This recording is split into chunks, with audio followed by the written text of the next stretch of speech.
Benjamin Francis Fallon, Mr. Chuck Schwam, and Mr. Mark Schneider. Ladies and gentlemen, please be seated. Ladies and gentlemen, the Honorable Mike Johnson, Speaker of the United States House of Representatives. Welcome to you all. We're so grateful to have you here in the People's House. I want to welcome members of Congress, Ambassador Bili, distinguished guests, and all of our friends of France. On this day, exactly 200 years ago, the Marquis de Lafayette entered this great half of the House. Here's how history records the occasion. I love this. I'm going to quote it. Speaker of the House Henry Clay, on behalf of Congress and our nation, addressed our nation's guest with the highest strains of impassioned eloquence, to which address General Lafayette replied in a happy and feeling manner. The House then adjourned, and each member, preceded by the Speaker, took the General by the hand and gave him a hearty welcome. So cordial and fervent was the greeting that those who witnessed it profess its parallel cannot be found in Grecian or Roman history, unquote. He was dearly beloved, and General Lafayette's visit, which was just one stop on his long tour of the country, reminded Americans that we are free and equal by our very nature. He evoked the same values that led to the Revolution 50 years prior with the Boston Tea Party and the Continental Congress. Lafayette's tour even ignited the country's first tourism boom, as families and farmers traveled by foot and by horseback just to welcome this Frenchman of valor and worldwide hero. Local newspapers were filled with attacks against presidential candidates at the time, but when Lafayette arrived, the harsh words were replaced with loving sentiments. When Lafayette visited Washington at Mount Vernon or Jefferson at Monticello and Clay in the Capitol, he was in effect coming home. Speaker Clay called Lafayette, quote, the great apostle of liberty, whom the persecutions of tyranny could not defeat, whom the love of riches could not influence, and whom popular applause could never seduce, unquote. It's no surprise that when Lafayette spoke to the House, something happened that many described as being almost spiritual. Here was the man who left family and fame to cross the Atlantic and to risk his life for the cause of liberty of a foreign people. He was the man who had refused a salary and offered his own wealth to fund the salaries and uniforms of his staff and junior officers. He was the man who survived injury at Brandywine and winter at Valley Forge, and who convinced the king to send reinforcements to support the Americans, and who commanded troops at Yorktown. Only two men, though not American, have contributed so much to the cause of national liberty that they stand fixed and honored in these hallowed halls of Republican government. Churchill, who helped save the country, and Lafayette, who helped to create it. Lafayette's bravery, diligence, and love for liberty are so infectious that when you read of his life, he seems more like a hero from a storybook than actually a mortal who walked among us. That's why today I'd like to thank you for being here as we join the ranks of those 200 years ago and pay homage to this general, this Frenchman, and this honorary American citizen, the Marquis de Lafayette. Thank you.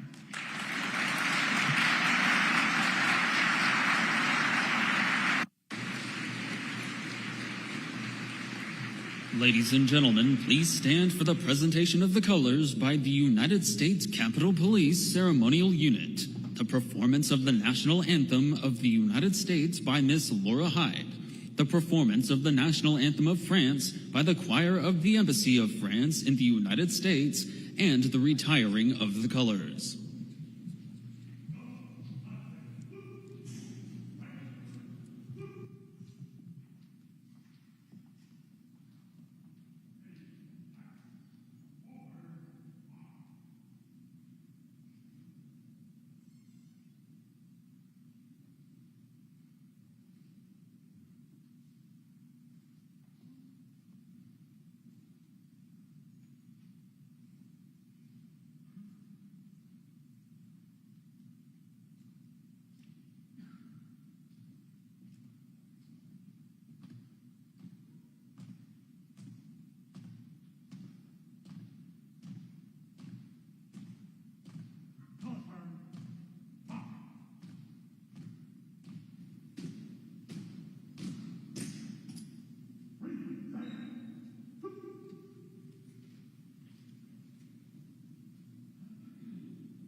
Ladies and gentlemen, please remain standing for the invocation delivered by Dr. Margaret Grun-Kibben, Chaplain of the United States House of Representatives. Pray with me. Holy and eternal God, rare is the opportunity, though we are all men and women of your divine creation, to enjoy and celebrate an individual of such character and virtue that time itself cannot contain his influence on peoples and nations, most especially on our own. It is then with exceeding gratitude to you for the grace you have shown us in one such brave and noble patriot, embodied in the nation's guest, le Général le Marquis de Lafayette, whose sacrifice of his youth, his talents, and his fortune in support of this country's fight for freedom, liberty, and justice served as a singular and stellar example of the gallantry and courage that laid the foundation for our republic. For this illustrious and faithful compatriot, who proved his worth on the battlefields of Bunker Hill, Brandywine, Monmouth, and Yorktown, we owe the homage of our hearts. Nous vous aimons, Lafayette. And to you, our merciful and everlasting God, we pray that you abide with us and equip us, that we may prove faithful to the memory of the Marquis as we receive and carry forth the torch of friendship, bravery, and loyalty from this beloved son of the Revolution. Au nom de la liberté et de la justice, and in your own sovereign name we pray. Amen. Please be seated. Ladies and gentlemen, Dr. Benjamin Francis Fallon, Associate Historian of the United States House of Representatives.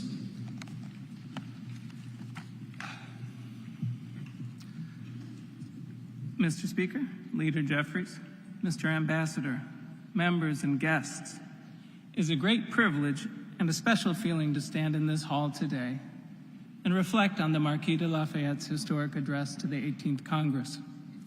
In the current House chamber, lawmaking takes place against the backdrop of two life-size portraits. One is of Lafayette, given to the United States during the General's 1824 visit.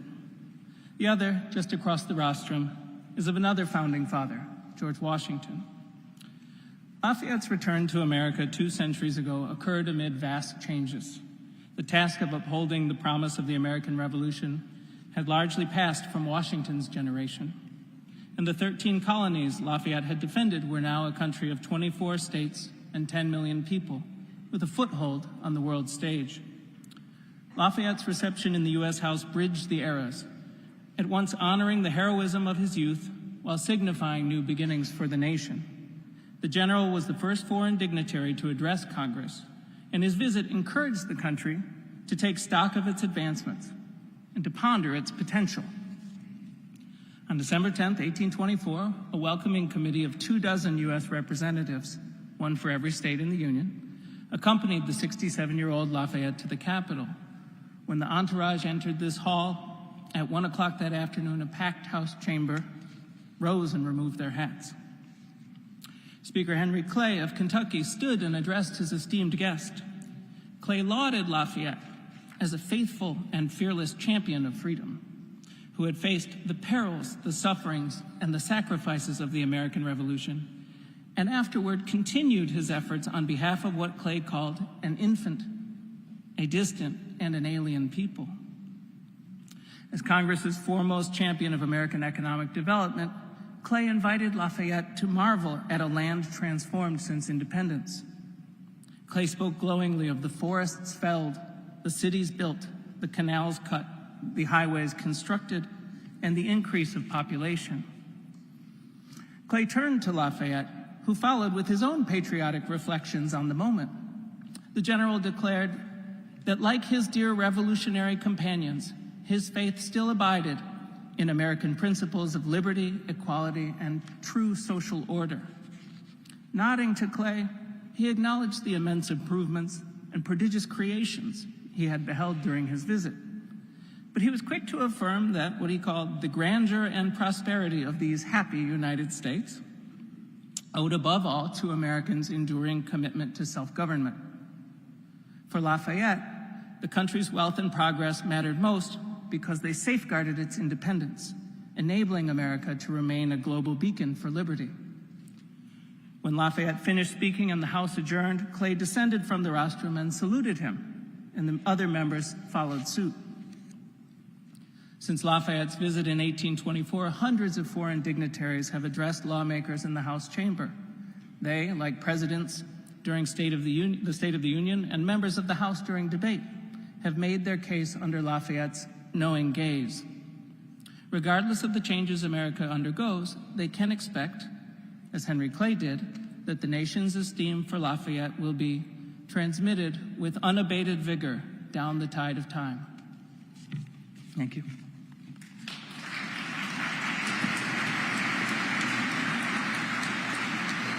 Ladies and gentlemen, the Honorable Joe Wilson, United States Representative from the 2nd District of South Carolina. Ladies and gentlemen, friends of France, my name is Joe Wilson, a member of Congress from the 2nd District of South Carolina.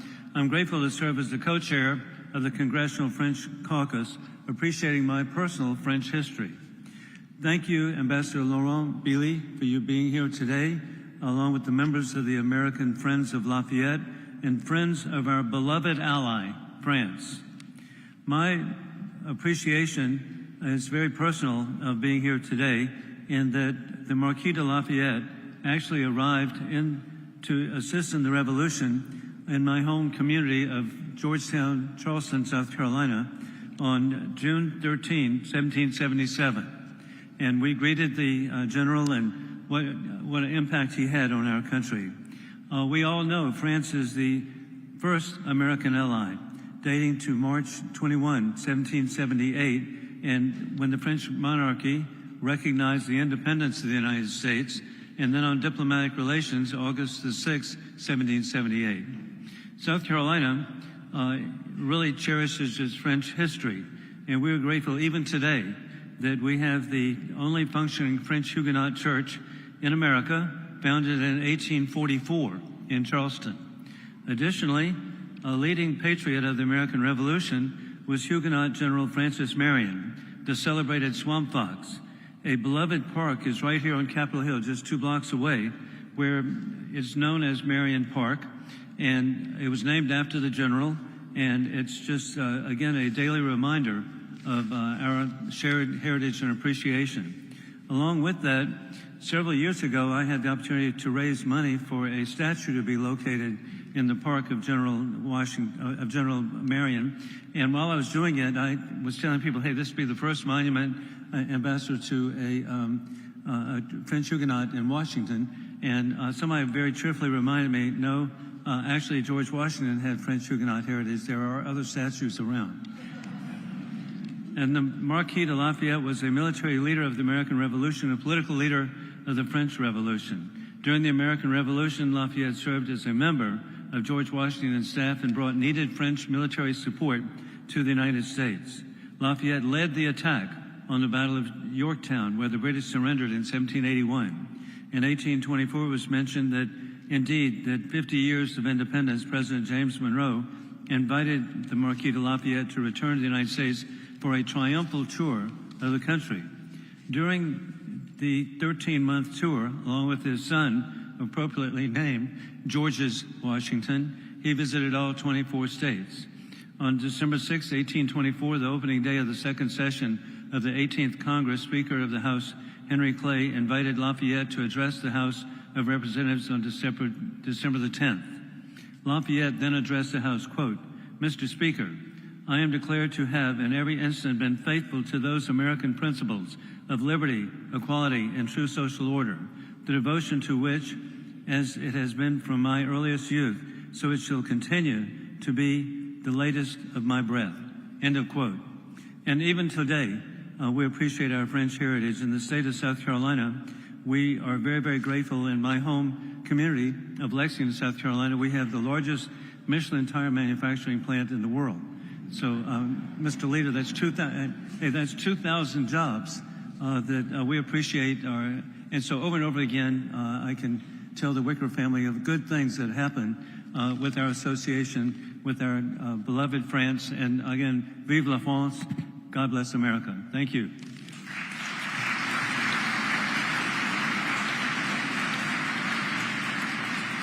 Ladies and gentlemen, the Honorable Chris Coons, United States Senator from Delaware.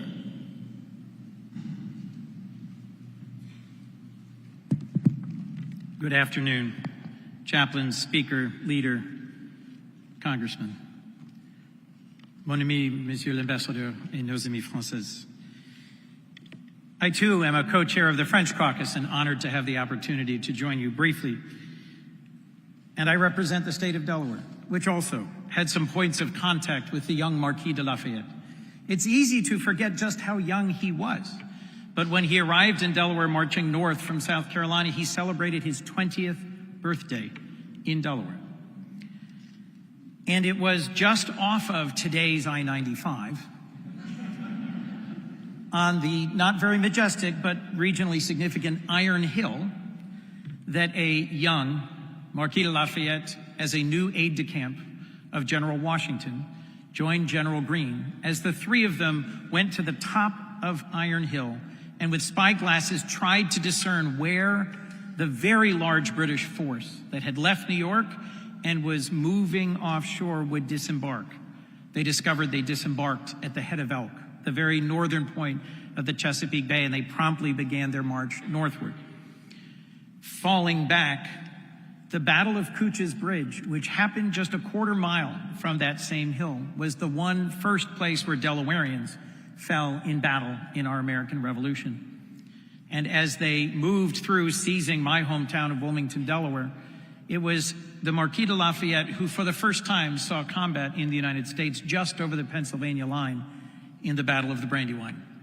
He was shot through in the calf, his boot filled with blood, yet he bravely led what was unfortunately a retreat from that battlefield, the single largest engagement of this American Revolution. And he was cared for in one of the now suburbs of Philadelphia and endured a very hard and difficult winter in Valley Forge. Young General Lafayette left the United States, not to abandon us, but following our victory at Saratoga, to advocate for us. And he returned to America and to Delaware with the thousands of French troops under the command of the Comte de Rochambeau, and marched this time southward through Delaware on his way to leading the victory referenced by the congressman at Yorktown. There's lots of legacy and lore in Delaware about what happened when he came on that visit 50 years later that we celebrate today, but one I found particularly interesting. Belle McCluskey, according to local legend, was the woman who removed the bullet from his leg following the Battle of the Brandywine, and she kept it as a keepsake for 50 years. And when he returned to Delaware, he sought her out and thanked her, and she returned the bullet to him. Somewhat odd. But said, "With this, we return our heart to yours." You know what a nation values by where and who they honor. If you walk out front of our White House, there is a square. It is named for Lafayette. Some mistakenly think because of the statue of Jackson, it is Jackson Square. It is not. It is Lafayette Square. And around the four corners of that square stand the statues of European fighters for liberty, without whom our young, Scrabble, hard fighting army would not have made it. The Polish, Kosciuszko, the Prussian, von Steuben, the Frenchman, Rochambeau, and Lafayette.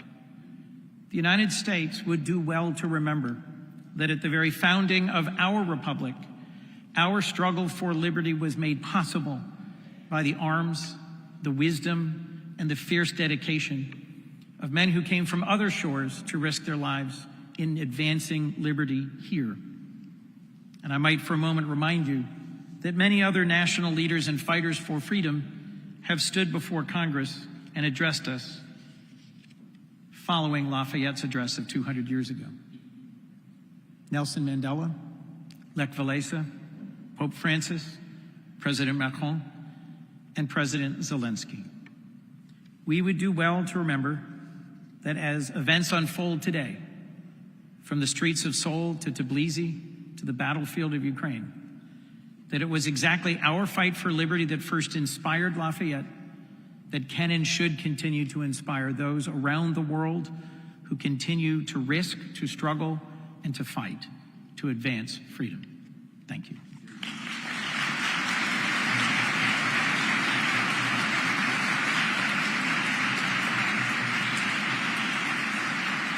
Ladies and gentlemen, the Honorable Hakeem Jeffries, Democratic Leader of the United States House of Representatives.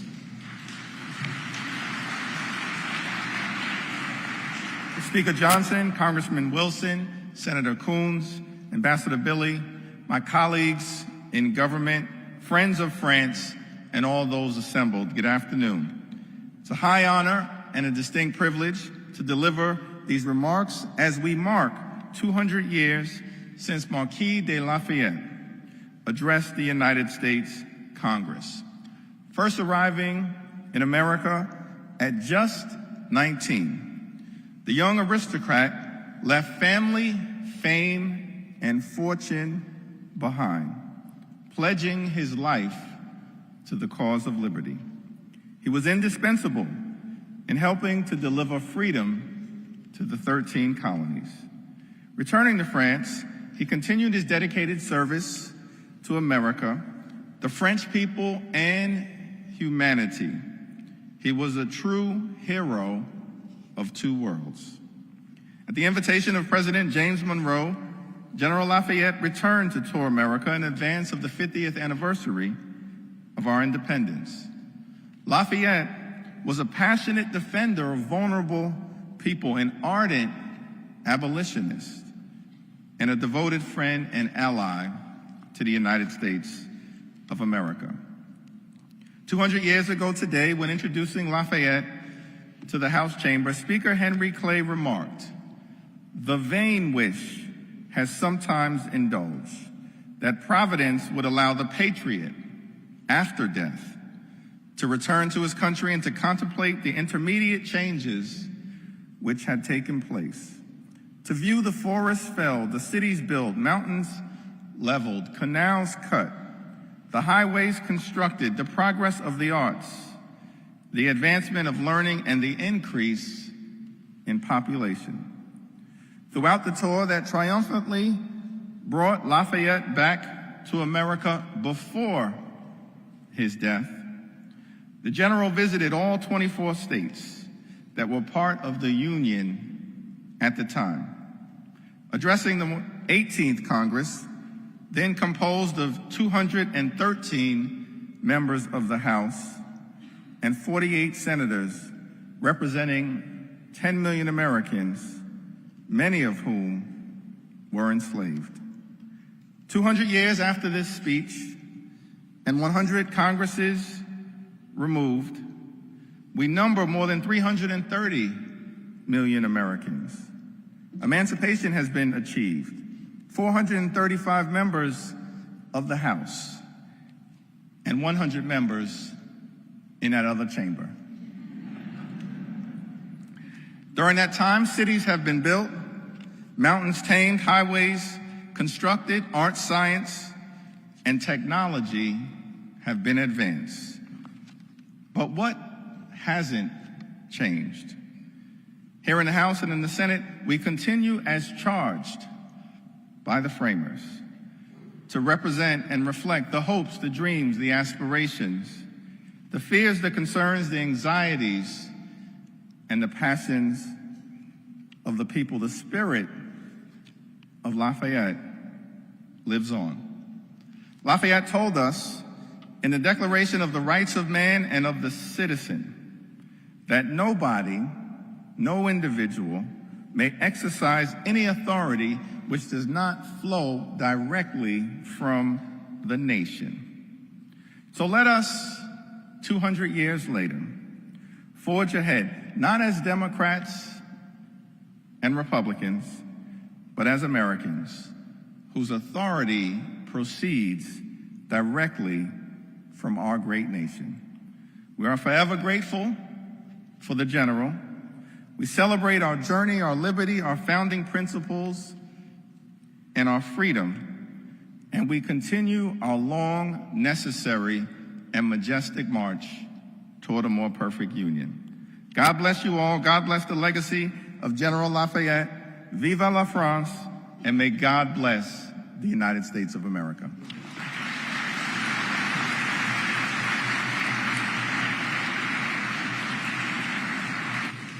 Ladies and gentlemen, Miss Laura Hyde, dramatic coloratura soprano, and Miss Kate Zarodnik, violist, performing Lafayette's Welcome, a new patriotic song.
Champion friend, Lafayette, welcome here. Huzzah, huzzah, huzzah, to hail the nation's guest. Huzzah, huzzah, huzzah, to hail the nation's guest.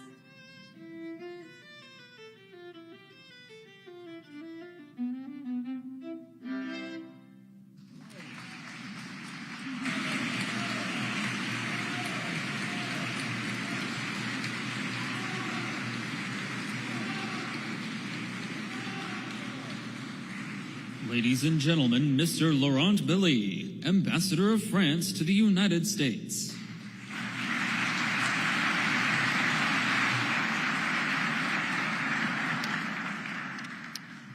Congressman, distinguished guests, it's a great honor to address you here in the heart of the U.S. Capitol, 200 years to the day after the historic speech Lafayette delivered to our eminent predecessors. I want to thank Speaker Johnson and the American Friends of Lafayette for this event highlighting the enduring friendship between France and the United States. Reflecting upon Lafayette's legacy, I will quote him directly, as we are fortunate, thanks to Vincent Boisferlier, director of the Fondation Chambrun, to have the manuscript of his original speech here today. Don't worry, I don't intend to read the whole speech, just 2 sentences. First, Lafayette says, "My obligations to the United States far exceed any merit I may claim. They date from the time when I have had the happiness to be adopted as a favored son of America." End of quote. As extravagant as his farewell tour may appear today, its purpose was not to glorify the Marquis. It was all about him expressing his gratitude and appreciation for a country that symbolized freedom. Lafayette also notes that the blessing the United States enjoys are, I quote, "evidently the results of a virtuous resistance to oppression and of institutions founded on the right of man and the republican principle of self-government." End of quote. The past 2 centuries have shown what it takes to live up to our shared values and to fight side by side for peace and freedom. Marshal Foch and General Pershing were among the many who demonstrated camaraderie in the face of great danger. Their statues are exceptionally on display this week in the Russell Rotunda to commemorate their ties and those between France and the United States. Such legacies serve as a great source of inspiration amid today's challenges. They remind us to stand united and remain true to our nation's shared history and ambition. God bless America et vive la France.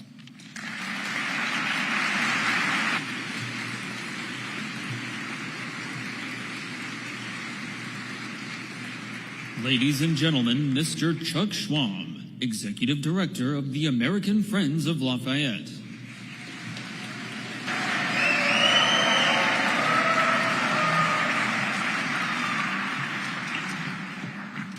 Thank you.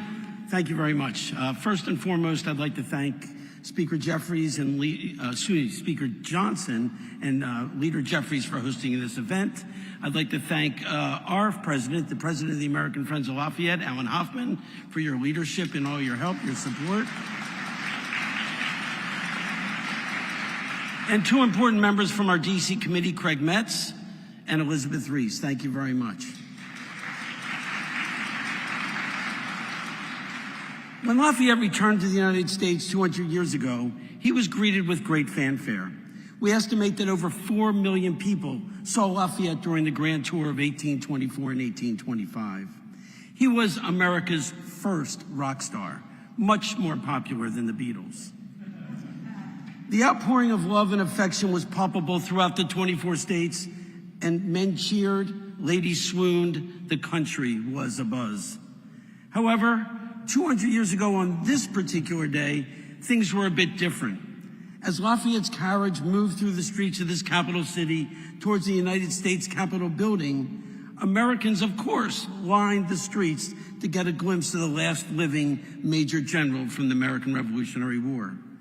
But this time, they were silent.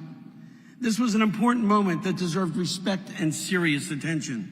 General Lafayette was to be the very first foreign dignitary to address Congress. The significance of the day continued when Lafayette arrived at the Capitol building. Members of Congress crowded together in the House of Representatives, while visitors in the balcony above were overflowing with Americans who wanted to bear witness to this historic moment. Everyone was silent as Speaker Clay met Lafayette with warm words of welcome. Clay spoke about the progress the United States had made since Lafayette was last here. He boasted about advances in science, architecture, agriculture, arts. He boasted about the increase in population and the constant devotion to freedom for all. Lafayette took his spot at the speaker's podium, and as everybody anxiously waited his reply. "My obligations to the United States," Lafayette said, "surpass greatly the services that I've been able to render them." Lafayette was indicating that he had more to give. Lafayette was indicating he owed us more, and Lafayette delivered. During his 13 months in the United States, Lafayette reminded Americans that our first doctrine as a new country indicated that all people were created equal. Lafayette reminded Americans not with words, he did so with actions. He did so by hugging men of color in public, like the American spy, James Lafayette. He did so by meeting Native Americans along his tour, sympathizing with their situation. He did so by treating women as intellectual equals for everyone to witness. Lafayette reminded Americans that although they have accomplished a great deal, there was much more work to be done. If Lafayette were here today, I'm sure that he'd be proud of our accomplishments, but would still remind us that we must continue to live up to the values that formed our country. Thank you all for being here. Please take the time to learn more about the bicentennial at Lafayette200.org. And I always end my speeches in unison, Viva Lafayette.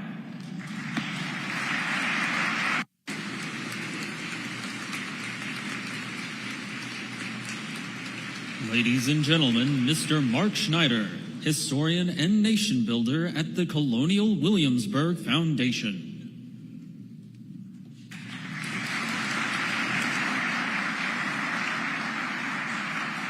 Mesdames et Messieurs, Monsieur Speaker, Monsieur l'Ambassadeur, illustrious members of Congress, my dear friends, please allow me an introduction. The name is General Lafayette, though I believe many of you know me far better by my name of the Ancien Régime, of the Old Order, of the Revolution here in America. And that, of course, is Marie-Joseph Polyvroche-Gilbert de Moutier, le Marquis de Lafayette. It is truly a pleasure and honor to see all of you here on this simply magnificent day, this day of celebration, this 10th day of December of the year 1824. My friends, the last time I set foot upon American soil was 40 long years ago. I had returned to celebrate the signing of the Treaty of Paris, which had occurred in September of 1783, ending that great war for American freedom. So, dear friends, now that I return, and even though 40 years have passed, we must never forget how that independence was in fact achieved. For all of those soldiers, sailors, and Marines alike, French, American, Spanish, those of color, those Native Americans who fought and bled for American freedom, let us applaud them all!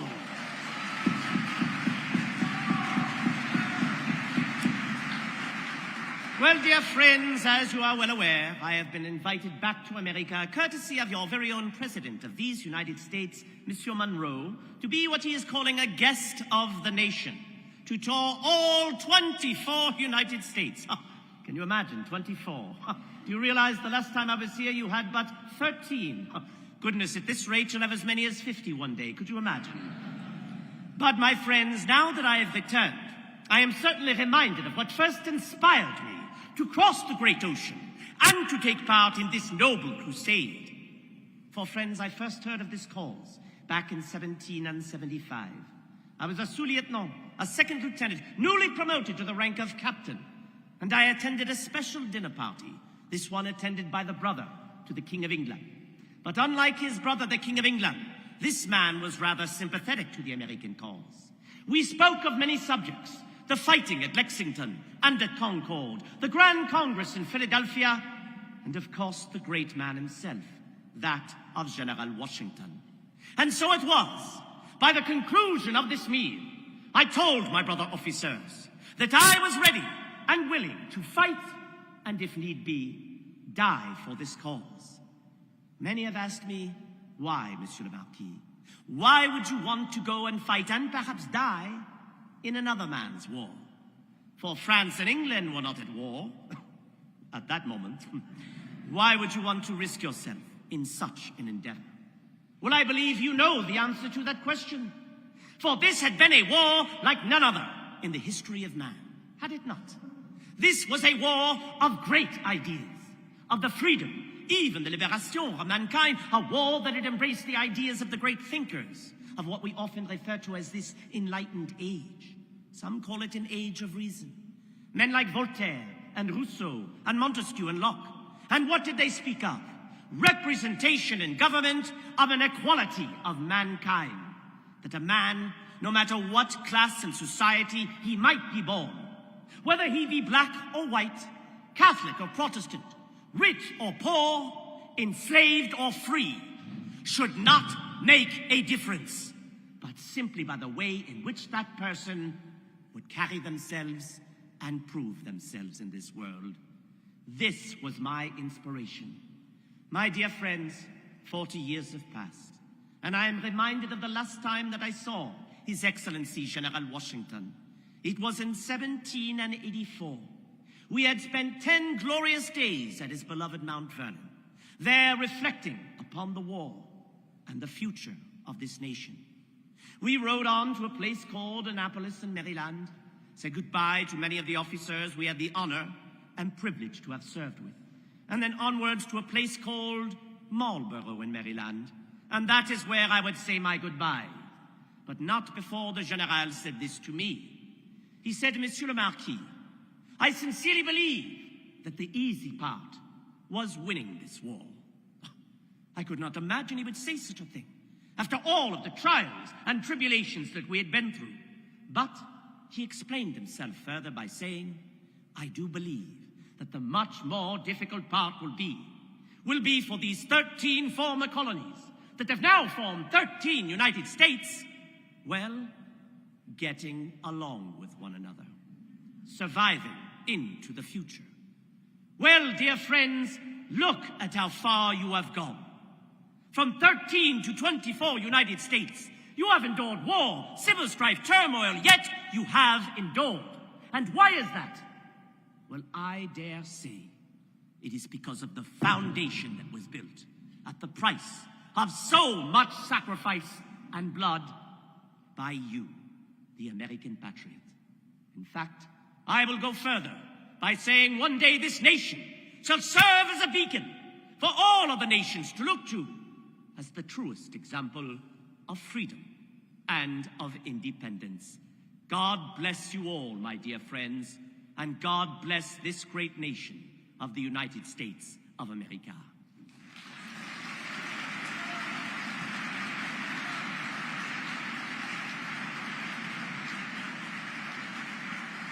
Ladies and gentlemen, please stand for the benediction, delivered by Dr. Margaret Grun-Kibben, Chaplain of the United States House of Representatives.